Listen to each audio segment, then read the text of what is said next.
it's Maggie, and I'm making a video for a student, and even though it's going to review things I've already posted, I've decided to make this video public because you never know when something might be useful to somebody. So we're talking about measuring fourths, and I'm just going to give a demonstration and explanation all in one little video here. So let's look at the F to B flat fourth. I have actually just tuned this pretty close to pure.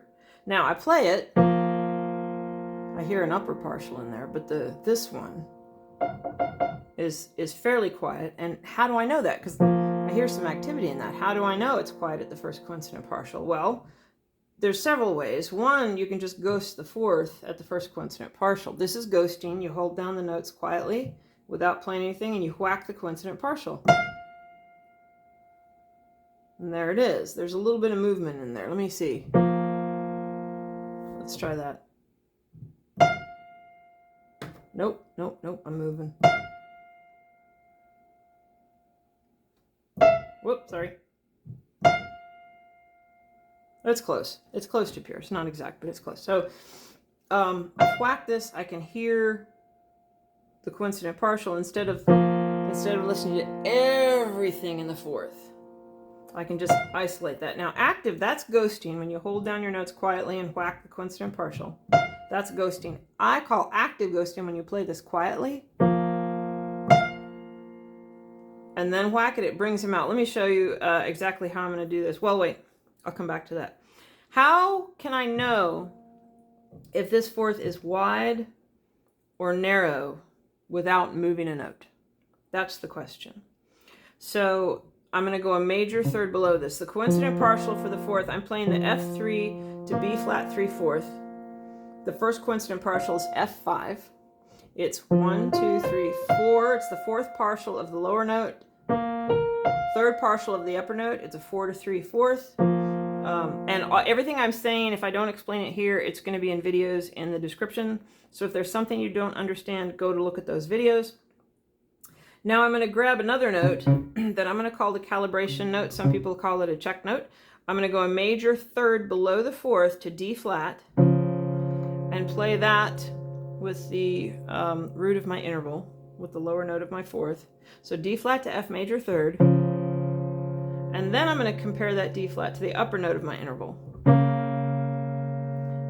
This D flat shares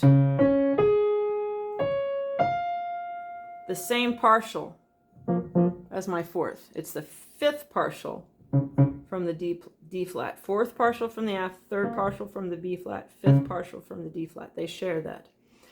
If this fourth is pure,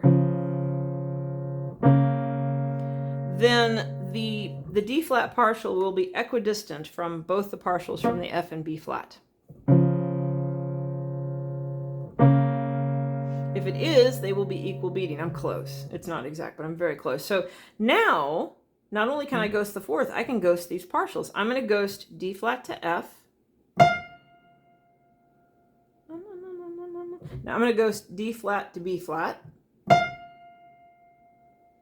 It's just a little slower, just a hair. So that means my fourth is just a titch narrow. If I'm hearing that right. If I'm wrong, tell me. You can hear things in the video that you can't hear in life. I hate it. It's annoying. But anyway.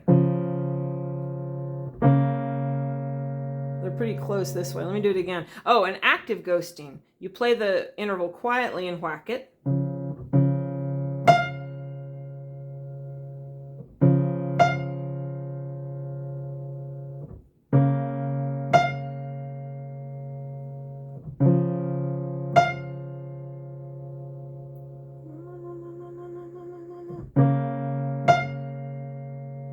That's so close. That is so close. So I can tell this is a pure fourth, or very close to it. Now, what happens if we move B flat? If we move B flat, we're going to, as far as the fast beating intervals go, the third and the sixth, if I narrow my D flat to B flat sixth, it's going to slow down. So if I lower B flat, the sixth will slow down.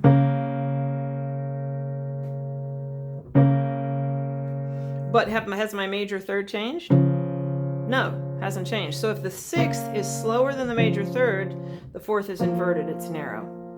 Now, let me go the opposite. And by the way, let me ghost this fourth. It's really narrow right now. You can hear that beat. Okay, now I'm going to raise B flat. I've passed pure. It's way too wide right now. It's beating like crazy. I can active ghost it. I can ghost it. Now this 6 is going to be really fast because I just raised this B flat a lot. Woo, it's booking. But has my major third changed? No. So the 6 is faster than the major third. The 4th is wide. That proves it's wide. Let me bring it down a little bit so we can hear it better.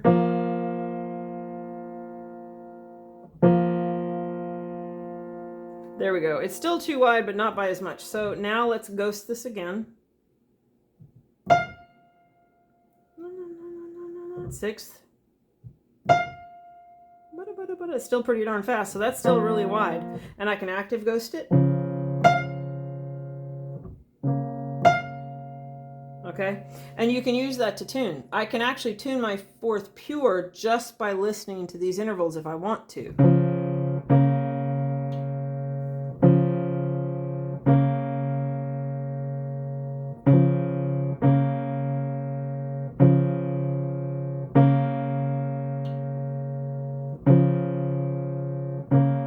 And you can go like this.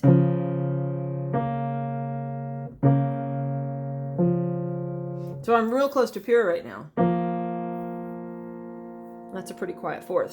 So you can use this tool to tune your 4th. Now, what else was I going to say? Let me think just for a moment. Oh yes, I remember. And don't forget, all of this is explained more in the videos in the description. Now, let's look at moving the F just for a moment. If I lower my F, I slow down my major third. And what did we say before? If the 6 is faster than the major third, then the 4th is wide. Well, there you go. It works with the lower note. It's the same kind of thing. Now, if the 3rd is faster than the 6th, then the 4th is inverted. It's narrow. So that's that. And I think that's everything for now. This is just on a 4th. I should make a video about a 5th, but they're all there. I might add those in the description as well. And if anyone has any questions, let me know. You can email me at maggie@thebutlerschool.org. I'll put that email in the comments. You can comment right here in the reply section. And if this is the first time you've seen one of my videos and this is useful to you, please do check out my channel and the stuff I'll put in the description. And if you liked it, please like the video, please subscribe. And thank you very much. Happy tuning. Bye-bye.